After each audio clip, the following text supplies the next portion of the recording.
বিরাট চওড়া ভাঙনের মুখে এই মুহূর্তে তৃণমূল কংগ্রেস দাঁড়িয়ে আছে, অন্তত রাজধানীর বুকে সেই গভীর মেঘটার ছবি অনেকে দেখতে পাচ্ছেন। এবং তুমি দেখবে অভিষেক বন্দ্যোপাধ্যায় পৌঁছেছেন, দলনেত্রী পৌঁছেছেন, তার মধ্যেই যে ছবিটা পরিষ্কার হচ্ছে যে এক্ষেত্রে আরো বড় ভাঙনকে তৃণমূল কংগ্রেস অপেক্ষা করছে। কারণ যে মডেলে রাজ্য বিধানসভার ক্ষেত্রে ছবিটা পরিষ্কার হয়েছে, ঋতব্রত বন্দ্যোপাধ্যায় বা সন্দীপন সাহারা যেভাবে এখানে বিদ্রোহী হয়ে সরাসরি একটা বড় সংখ্যক বিধায়ক বেরিয়ে এসে তারাই মূল এবং প্রকৃত তৃণমূল বলে দাবি করছে, যে ছবিটা পরিষ্কার হচ্ছে। ঠিক একই কায়দায় সংসদীয় দলের মধ্যেও সেই একই চওড়া ভাঙনের ছবি তৃণমূল কংগ্রেস ক্ষেত্রে। যেটা বলা হয় দিল্লিকে পাওয়ার করিডোর, সেই পাওয়ার করিডোর তৃণমূলের হাতছাড়া হতে চলেছে কি, এই প্রশ্ন এখন সব থেকে গুরুত্বপূর্ণ।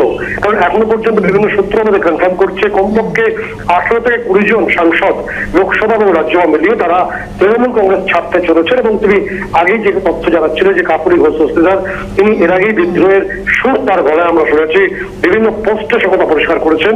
এবং তার পরবর্তী সময় যে ছবিটা আজকে পরিষ্কার হচ্ছে যে দুজন রাজ্যসভার সাংসদ তারা সকাল 11টা নাগাদ ইস্তফা দিতে চলেছেন।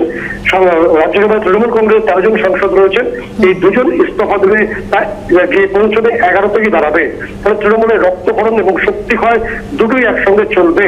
এবং যে ছবিটা সামনে আসছে যে দুজন সাংসদ, আপাতত তথ্য আমরা পাচ্ছি যে কোনো একজন কোণঠাসা সাংসদ, দীর্ঘদিন ধরে প্রধানমন্ত্রী তাকে একদম কর্নার করে রাখা রয়েছে, এবং কোন একজন সেলিব্রিটি সাংসদ সম্প্রতি এই রাজ্যসভায় এসেছিলেন, এই দুজনই আজ ইস্তফা দিতে পারেন। সেই সম্ভাবনা ক্রমশ তীব্র হচ্ছে রাজধানীতে। এবং তার পাশাপাশি যে দলনেত্রী এবং অভিষেক বন্দ্যোপাধ্যায় তারা থাকার পরও কতটা এই ভাঙন, অর্থাৎ এমপিদের মধ্যে যে ভাঙন, যেটা বলা হচ্ছে যে অপারেশন লুটিয়ান্স বলা হচ্ছে, সেটাকে তারা নিয়ন্ত্রণ করতে পারবেন, তার এই বড়সড় প্রশ্নবোধক চিহ্নের মধ্যে তৈরি হয়েছে। দিল্লিতে তৃণমূলের জন্য খুব গভীর সংকট অপেক্ষা করছে।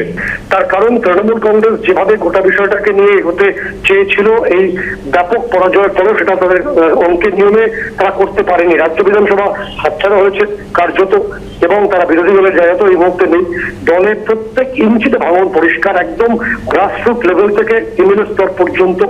এবং তারপর একমাত্র ওদের সংবিধান নির্বন্ধ ছিল তাদের পার্লামেন্টারিয়ান বা সাংসদরা, রাজ্য এবং লোকসভা যৌথভাবে।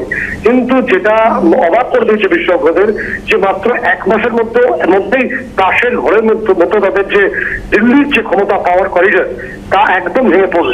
এবং তা কার্যত যে প্রেশার ব্লক তৈরি করা হয়েছে, অপারেশন লুটিয়ান্স বলা হচ্ছে, তাকে সামনে রেখে একে একে সাংসদরা এবার তৃণমূল কংগ্রেস ছাড়বেন, এমনটাই মনে করছে একটা বড় মহল। এবং তার সূত্রপাত আজকে থেকেই রাজ্যসভার 2 জন সাংসদ, একজন কোণঠাসা সাংসদ, অন্যজন সেলিব্রিটি সাংসদ, যে তথ্য আমরা আপাতত পাচ্ছি তারা ইস্তফা দিতে পারেন সকাল 11টার সময়, সেই সম্ভাবনা তীব্র হচ্ছে। ফলে এই যে তৃণমূলের রাজ্যসভার এমপি সংখ্যা ক্রমশ কমবে, লোকসভা তাদের 2/3 যদি এমপি সংখ্যা কমে যায়, সেক্ষেত্রে দলত্যাগ আইন তাদের ক্ষেত্রে খাটবে না। ফলে গোটা অঙ্কটা তৃণমূলের হাতের বাইরে চলে গেছে। তৃণমূল সংকুচিত হয়ে ক্রমশ কালীঘাটের রাজনৈতিক দলে পরিণত হবে কিনা, সেটা এখন সময়ের ওপর ছেড়ে দিতে হবে।